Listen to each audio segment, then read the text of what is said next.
மறைந்த முன்னாள் பிரதமர் ராஜீவ்காந்தியின் 82வது பிறந்த நாளையொட்டி காங்கிரஸ் தலைவர்கள் கார்கே, ராகுல் காந்தி உள்ளிட்டோர் புகழஞ்சலி செலுத்தியுள்ளனர். இதுகுறித்து அகில இந்திய காங்கிரஸ் தலைவர் மல்லிகார்ஜுன கார்கே வெளியிட்டுள்ள எக்ஸ் பதிவில், முன்னாள் பிரதமர் ராஜீவ்காந்தி இந்திய இளைஞர்களிடம் எதிர்காலத்தை மட்டுமல்ல, எதிர்காலத்தை வடிவமைக்கும் சக்தியையும் கண்டதை சுட்டிக்காட்டியுள்ளார். மக்களவை எதிர்க்கட்சித் தலைவர் ராகுல் காந்தி வெளியிட்டுள்ள எக்ஸ் பதிவில், அப்பாவின் போதனையே தன் பலம் என்றும் தங்களின் நினைவுகளே தன் தைரியம் என்றும் குறிப்பிட்டுள்ளார்.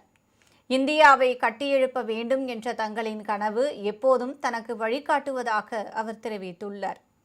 காங்கிரஸ் பொதுச் செயலாளர் ஜெய்ராம் ரமேஷ் வெளியிட்டுள்ள எக்ஸ் பதிவில், இந்தியாவை தகவல் தொழில்நுட்ப யுகத்திற்குள் தீர்க்கமாக வழிநடத்தி மில்லியன் கணக்கான புதிய வேலை வாய்ப்புகளை முன்னாள் பிரதமர் ராஜீவ்காந்தி உருவாக்கியதை சுட்டிக்காட்டியுள்ளார்.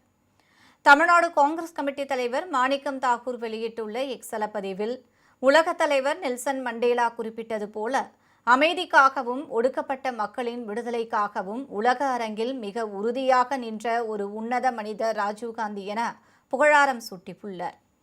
கன்னியாகுமரி நாடாளுமன்ற உறுப்பினர் விஜய் வசந்த் வெளியிட்டுள்ள எக்ஸ் பதிவில், முன்னாள் பிரதமர் ராஜீவ்காந்தியின் பிறந்த நாளன்று அவரது தியாகத்தையும் தொலைநோக்கு பார்வையையும் இந்தியாவுக்கான அவரது அசைக்க முடியாத அர்ப்பணிப்பையும் நினைவு கூறுவதாக குறிப்பிட்டுள்ளார்.